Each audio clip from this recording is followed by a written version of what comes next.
It says everything you need to know right here. Nitro Piston. But it doesn't mean what they want you to think it means.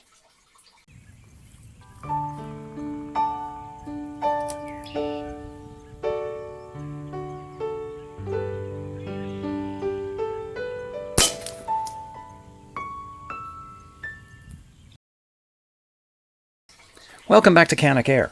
What I have on the bench today is a Crosman Vantage NP, proudly marked on the piston cylinder here, and Nitro Piston marked up front here. This gun is a Nitro Piston version of essentially the Crosman Optimus, which I have one here. This is an Optimus with a traditional coil spring inside it, and you can see that pretty much, if I get the two lined up here properly, you can see that most of the parts are pretty much completely interchangeable. There's not much difference between the two at all. You could swap out the stock and the trigger guard and the sights and the barrel.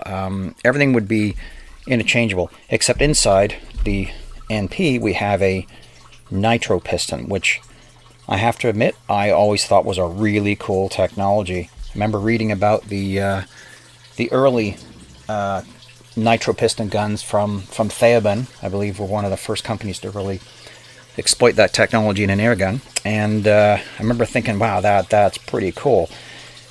You've got rid of the metal coil spring inside there and replaced it with what is essentially the gas strut from your hatchback. The replacing compressed steel with compressed gas. You're not technically compressing it all that much. How these things work is actually kind of bizarre. It wasn't until recently that I properly understood how they worked. But yeah, the strut inside there, essentially the thinner part of the strut goes inside and it generates a little more pressure, and it's allowed to flow back out again and just go back to its original size. That's probably a really bad explanation of it. I'll probably do a little better job of describing it when we get the piece out and get a good look at it. This rifle, however, as you can kind of see, is in pretty sad shape. There's a lot of corrosion on it from just neglect. It's not that old a gun. I mean, you can still buy these brand new. So it's it's definitely been standing somewhere. It's fallen over a bit. I don't know if you can see this on the stock, but there's a definite bit of a rash there. It hit something. I don't know what happened there. The stock, I think, is a little too far gone to just refinish it, so I'm gonna have to sand it down and do a full restore on it. Let's get this camera wider a bit here. There we go. The scope is in rough shape as well. Don't know if that's rescuable. It's a 4x32 basic scope that come with entry-level air rifles, and I don't think they work terribly well. But this gun, though, is definitely a candidate for some sort of care and attention. Fellow who got it with a bunch of other stuff and just thought it felt kind of sad for it, so didn't really have any plans for it, but we've been talking, and maybe it makes a candidate for donating it to a younger shooter who just might want something to learn with, if it's worth doing that with, of course.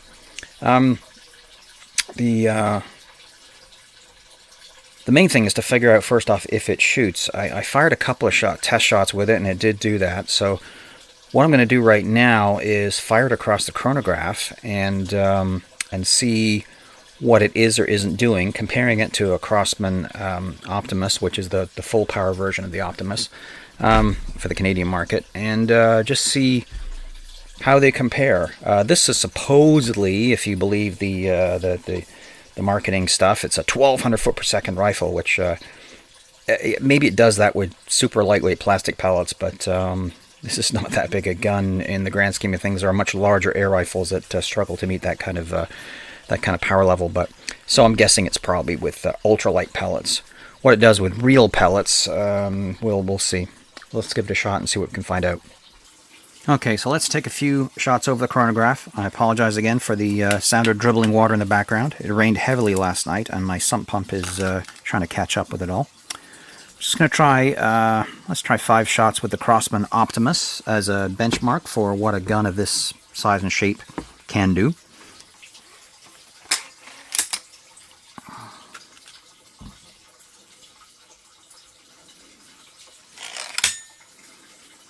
I should start the video.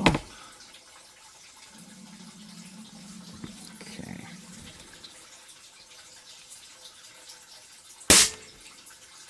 $7.88. Oops.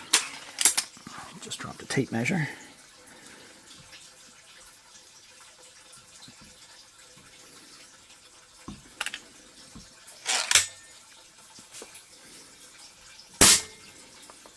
$7.95.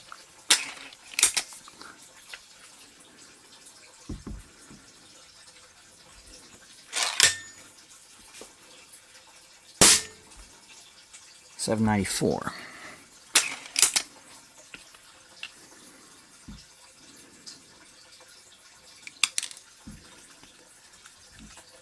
I think this gun was running just a little hotter than this. Last time I tested it, it was in the low 800s, but same pellet. $7.95 again, so.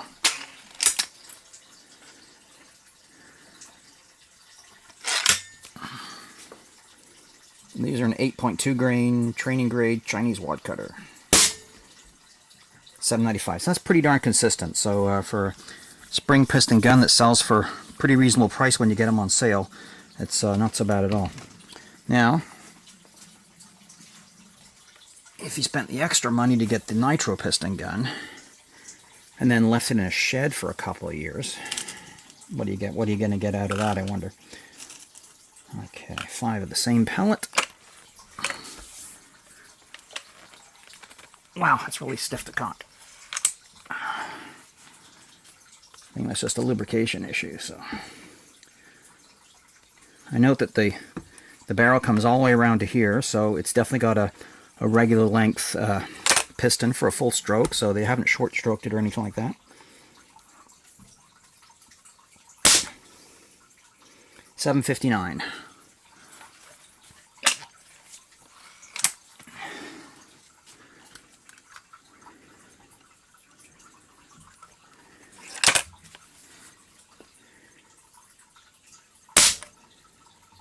$7.41.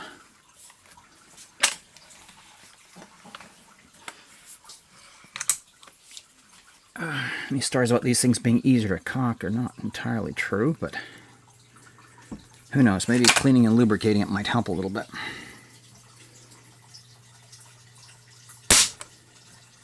$7.45.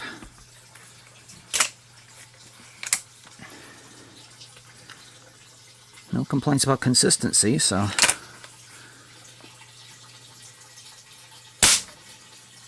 $7.53.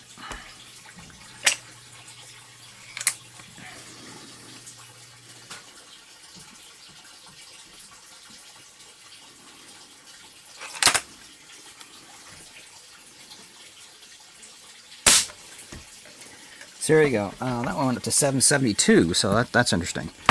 But otherwise, it's about 40-50 feet per second behind its regular spring-powered version. So, well, what this gun needs is a lot of TLC. I'm gonna have to refinish or clean off a lot of the rust and see what's underneath there. I'm gonna have to do a bit of cold blue touch-up here and there. Can't do anything too fancy. The rear sight is missing its rear blade entirely, so probably just end up removing the rear sight. Replacement parts are available, but it also means you're having to replace the front sight as well, because this thing has been badly damaged. It's very crooked. The fiber optic piece is missing, so you'd have to replace this entire piece as well. So that kind of breaks the budget on this thing, I think. So, especially if you want to save some money for a little better scope. So I think, yeah, we'll probably remove the sights. I'm not sure what to do about the front. This is removable, of course, and we'll probably just put some piece over there to hide the step down they put in it. And then just a lot of metal refinishing, refinish the wood, and then see what we're left with. Is it worth it? Well, kind of a fun project. It's always good to share this kind of stuff with you, and I also get to look inside a Nitro Piston gun. I've never had actually a Nitro gun apart, so I've shot quite a few of them.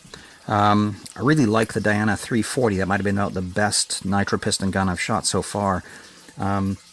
Some of the complaints is they have a bit of a sting to them because there isn't a lot of cushioning, or I don't know what the argument is there, but when you fire them, they have a bit of a slight harshness with the gun against your face, but some of them do. I said I never really noticed that much with some of them, but and I think the Diana 340 was pretty well refined. But anyway, we'll see what we can do with this. Let's follow along. As this is a fairly standard configuration of a B19 air rifle, first thing you do is just basically drop it out of the stock, and that reveals all the lovely rust we had down there.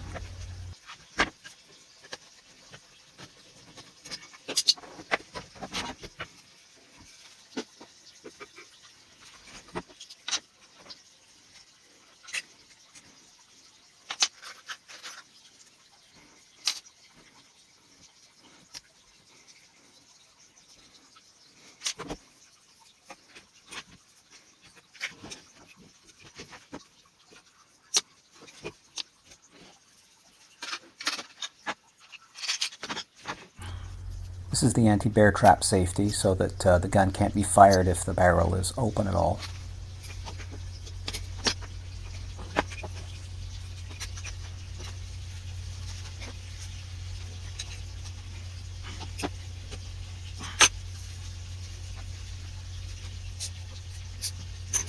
So it made sense to put a bit of penetrating oil on some of the rusty looking screws.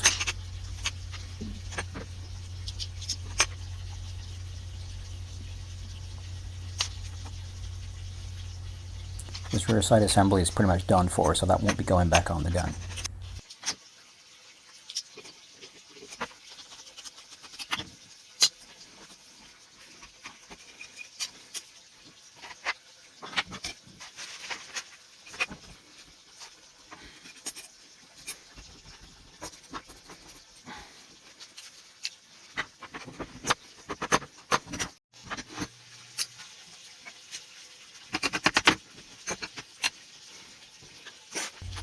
Fancier guns, those little washers are made of very refined bits of metal, but on this gun they're plastic.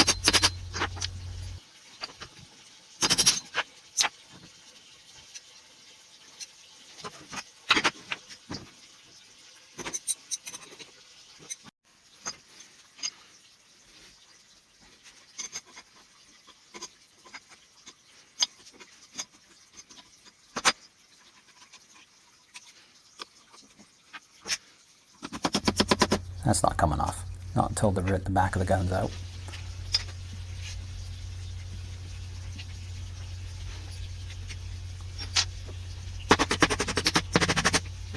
This pin came up fairly easily, and then just pop it open and things hardly move at all.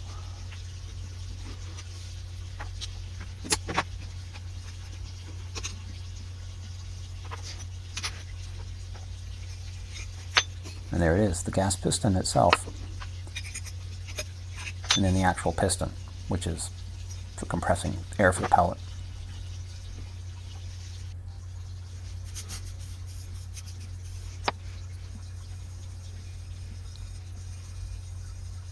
Just sprayed it down with some WD-40 and some very fine steel wool just to knock off the very fine layer of rust that's on pretty much everything.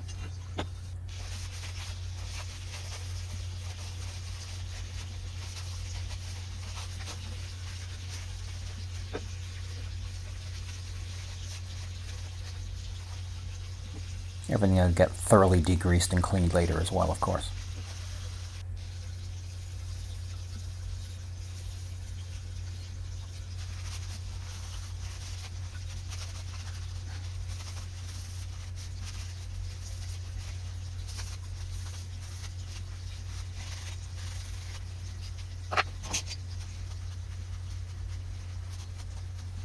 And that little piece right there is why you can't just pop a spring into this gun, because the gas ram and the spring piston designs use a slightly different rear block on the gun, apparently.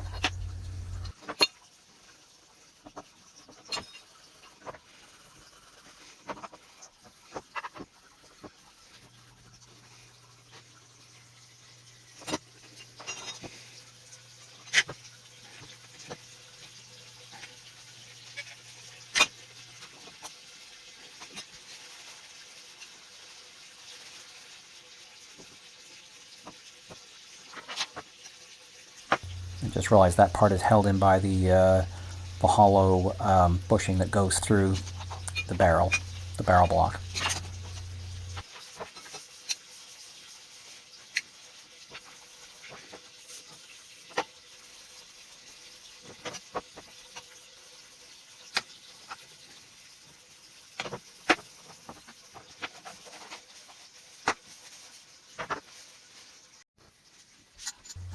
Well, that came off easy.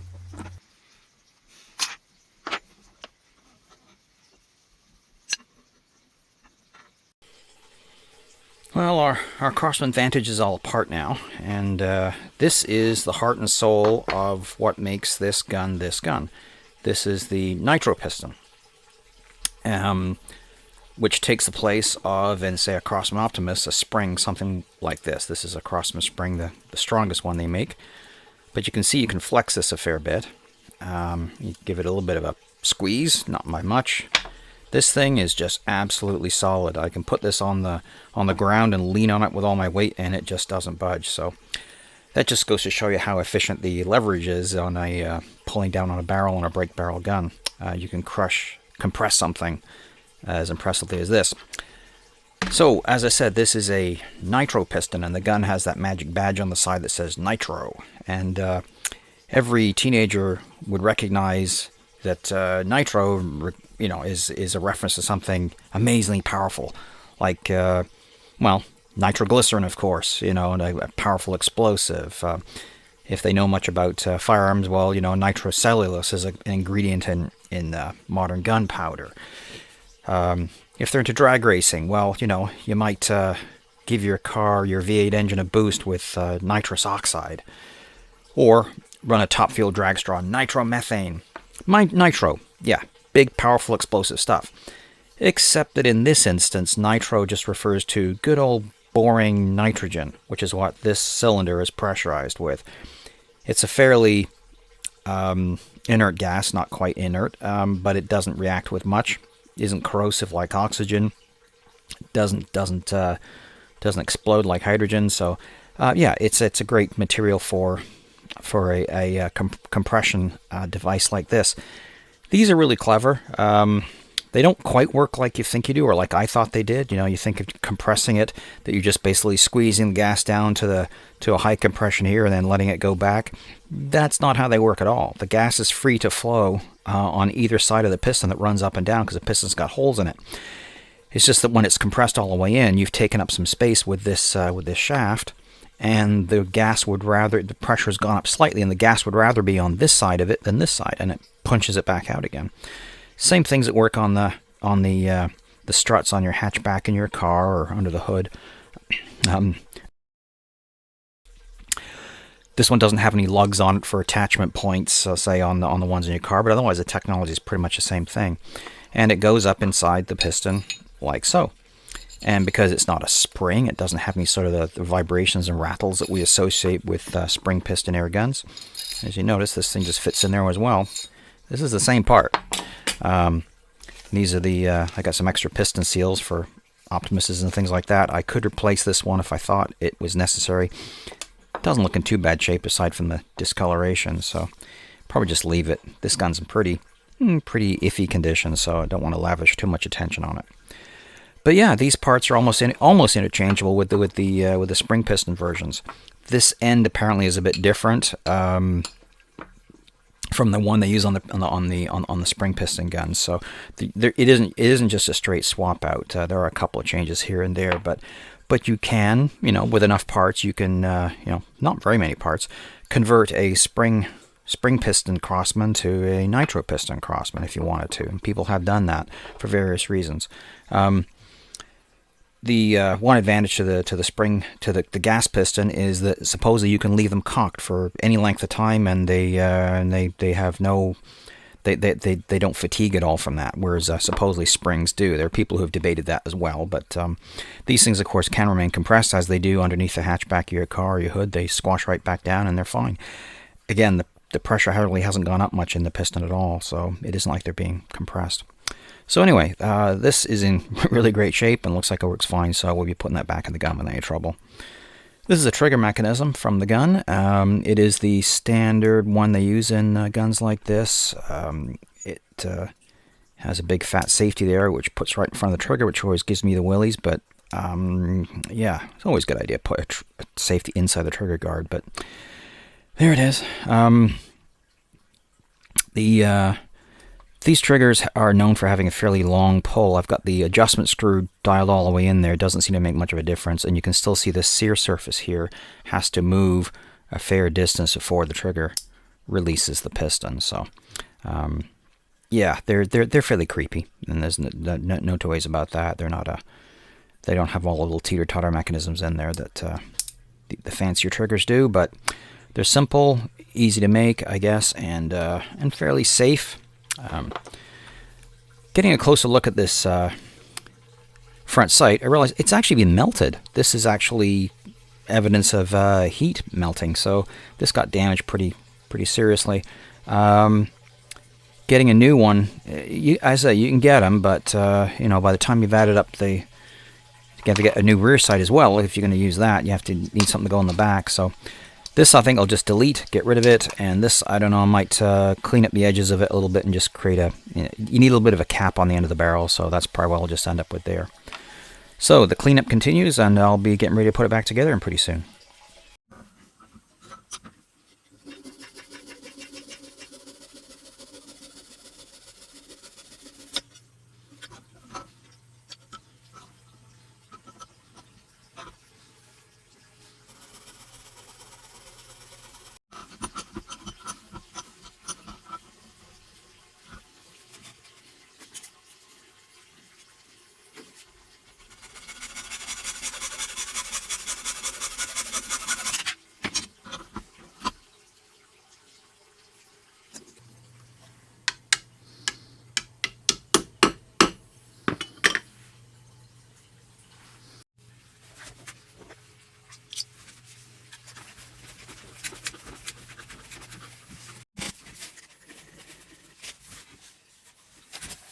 This stock refinishing process ate up a lot of time, at least a couple of weeks, to get it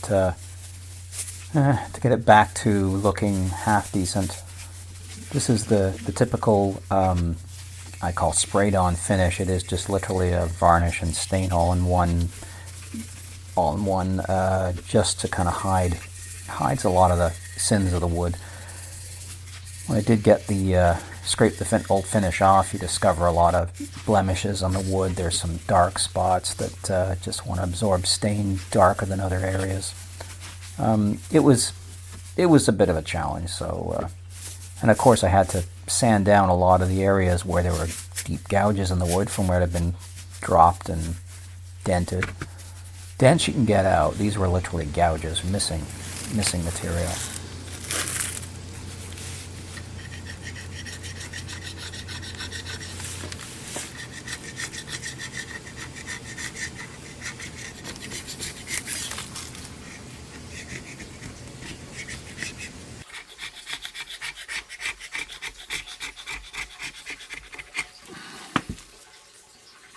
All the parts got a thorough cleaning before they put back together again.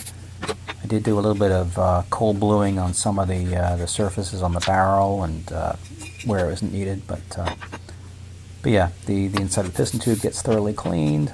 The piston itself needs a little bit of lubricant on it.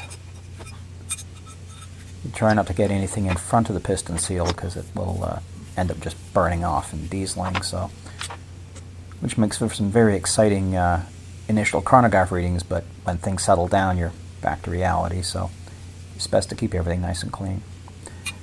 On some other surfaces, I just put a light layer of grease just for corrosion protection.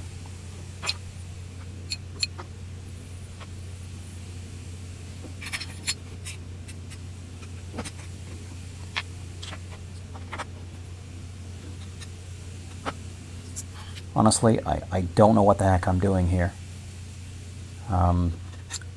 I've worked on B-19 type guns lots and lots of times. Why did I not put the trigger group in first? I guess I was just preoccupied with trying to figure out how to compress this this gas piston, because it's unlike a spring, it doesn't have an initial, little softer compression, then it gets harder and harder. You know, you have to really crank it in. I found that just putting a punch in the very back there and just torquing on it was able to just move the piston in just a little bit, enough to get the pins in. Yeah, unscrew this and see if I can get the trigger back in. What was I thinking?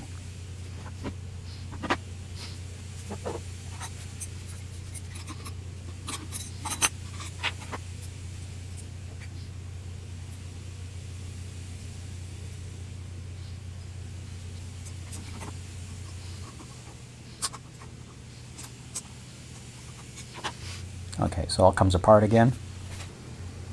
Now this part here, I got it right. That little lever has to sit outside the tube. For some reason I let it pop back in again as I was trying to figure out how it was all going back in there. And I forgot to pull that little lever back out.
Right, you have to push the barrel detent in before you can put that bushing back in. I kind of realized later I could have put the bushing in first before I put the barrel back in the forks, because there's enough clearance for that. So anyway, it's in now.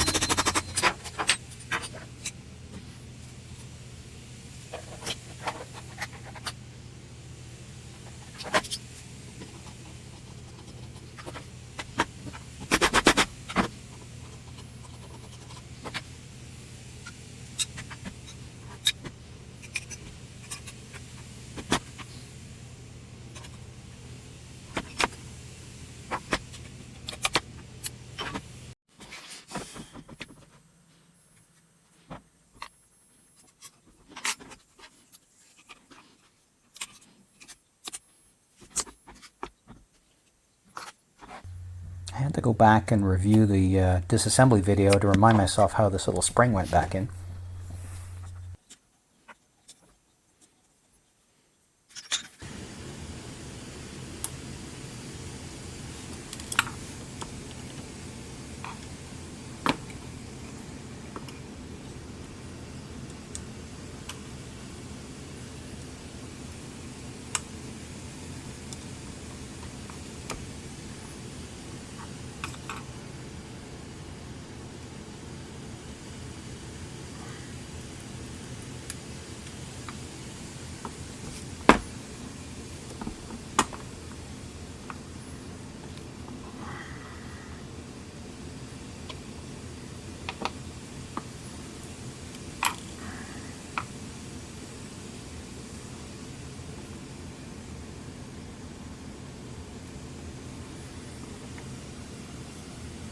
So I finally get the spring in there, and the spring clip where it belongs.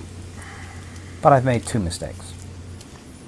and the little tab on the trigger is not sitting outside the piston, and the cocking lever is not in the piston. So that's got to come out and go back in again.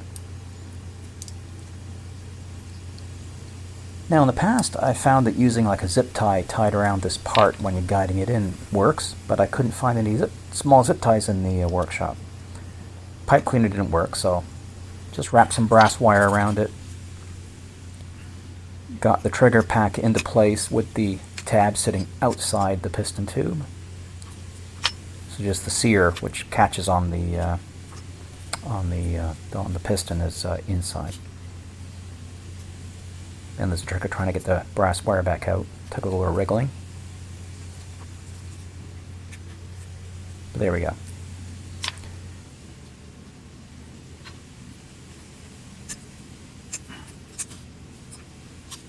Put all the pieces back in, dropped everything back into the stock, and put the scope back on it. Not entirely happy with the finish on the stock. It's a bit rough. Still some sanding marks here and there on it, but it'll have to do. Okay, so let's see if we've done any harm to this Crosman Vantage or improved it a little bit. Going to use the same pellets again across the chronograph. These are just the QIS training pellets. And let's see what we can do. Have to cock it.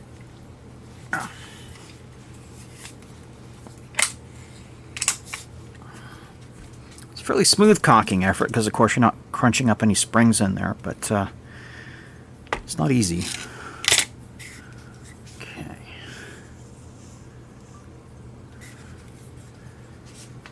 Okay, first shot. Let's see what we can do. 802.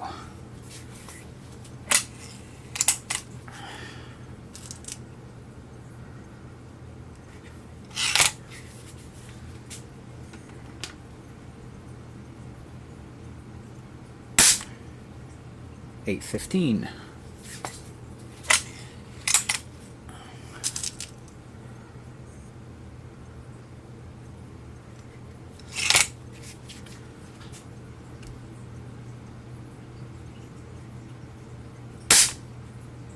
$8.06.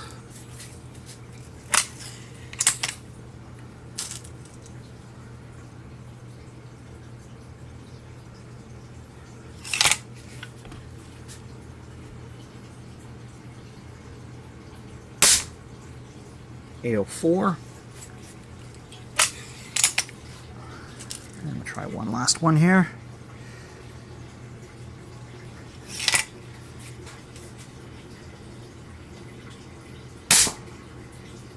$8.01. Okay. So it seems like it's decently healthy. Yeah. Next thing to do, we'll take it out to the range and see if it can shoot straight. So adjusted the scope to get this thing on target at the 20-yard range.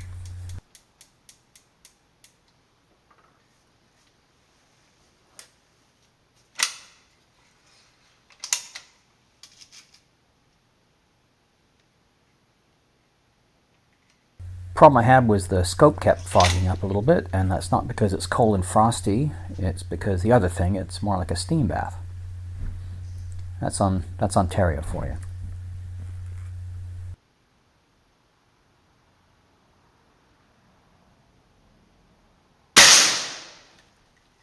So here are the pellets we're going to be trying out today in the Vantage. We'll see how we can do with these domed ones. I was trying to sight the rifle in there, and these ones are, yeah, they may be scattering around a bit. They're a lightweight pellet made in Brazil. They're Crosman branded, but yeah, recreational. Tin cans only, I assume. These are the Premier, the heavy Premiers, the 10.5 grain, so they're a hefty pellet for 177, and they may be doing pretty well. American-made ones. These are the H&M Barracuda match. I've had mixed results with these. These seem to do pretty well in a PCP gun. The Springers, well, we'll see. They're similar weight to the Premiers, but we'll see how that turns out. I've got some RWS field line domed pellets again, 8.3 grain, so they're sort of a middle-of-the-road pellet. And got a couple of lighter ones here. There's the RS, Exact RS from JSB. These are only 7.33 grains. I suppose a little bit heavier than the domes. And the Exact Express, which are a little heavier, 7.87. I left the heavier ones out of the equation because we've got these sort of represented here. So, okay, let's give them a shot. First pellet up for testing is the Crosman domed, the Brazilian ones. And for some reason these ones scattered a bit vertically. Don't really know why. So the group ended up being 29 millimeters, which is just a little over 1.25 inches. The Crosman Premiers seem to have a bit more promise. A heavier pellet, but seems suited to the gas ram design. In this case, the spread seemed a little more horizontal. Can't really explain that.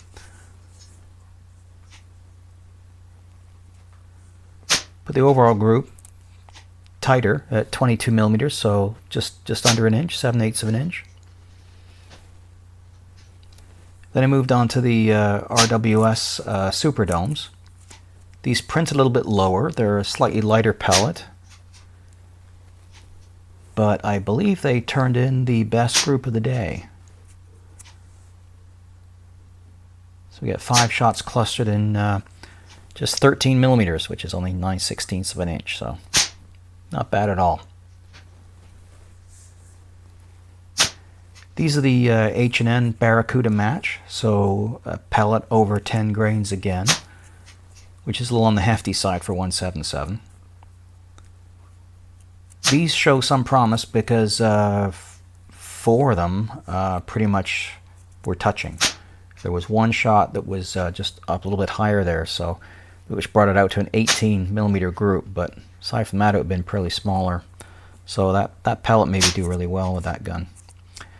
Now I'm aiming at that bullseye right there with the JSB Exact RS, and they're all shooting outside the camera area low.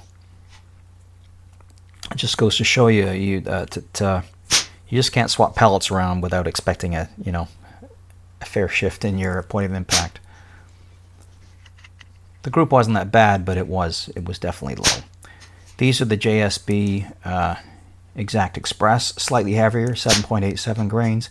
Again, printing low. I began to think that maybe there was something wrong with the scope, maybe it had shifted or something, so I shot one more group with the Crosman Premiers, but no, they still went right back in the bullseye, so nothing went wrong. That's a 25 millimeter 1-inch group, so but printed on the target below. So the Crosman Vantage NP, we brought it back to life. Also brought up the feet per second up about 50 over where it was before, which is to be expected considering how corroded and rusty it was. Is it a magical alternative to a regular Crosman Optimus? Yeah, that's kind of hard to say, isn't it? I don't think it's all that much easier to cock. It's not any more powerful than an Optimus, really. But it is an interesting technology that has some uses for sure. And we certainly had our fun with it, proving that we can still bring a rather abused rifle back to a little bit of its former glory. This will never be a beauty queen. It certainly shows its loss of finish here and there. You can't bring back those logos when they kind of get rusted away, but it could be a useful gun again, the kind of thing that maybe something you leave under lock and key up at the cottage or something like that, and and it's always there if you need to bring it out and have some fun with it one day. But there's some rust spots here and there especially on the scope mount there. Then again, I think the scope is probably due for replacement anyway. But we certainly had our fun with it. I also put a couple of grub screws in those holes left by the front sight, just because I felt I should, but not super necessary, but it makes it look a little neater.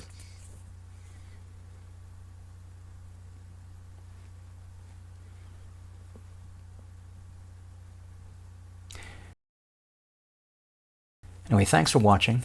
Canuck Air will return. Consider subscribing.